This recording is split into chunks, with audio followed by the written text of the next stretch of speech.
Magandang umaga ngayong araw ng Sabado, April 20, 2024. Update po muli sa lagay ng panahon.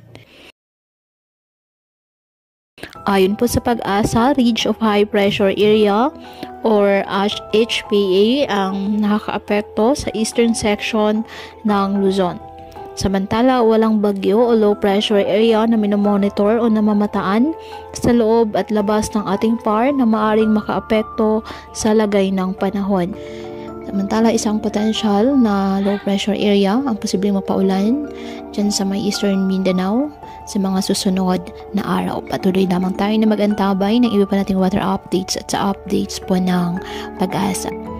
Ngayong araw, dahil pa rin po sa mga localized thunderstorms, asahan pa rin ang bahagyang maulap hanggang sa maulap na halangitan with isolated rain showers or thunderstorms. Kaya patuloy pa rin po natin na pinag-iingat ang ating mga kababayan sa banta pa rin po ng mga pagbaha at pagkuko ng lupa, lalo na kapag may malalakas na ulan, at ugaliin na magdala palagi ng payong o kahit anong mapanangga sa ulan o hindi kayo po ay sa init ng araw kapag lalabas ng ating mga tahanan. At yan po muna ang update sa lagay ng panahon ngayong araw.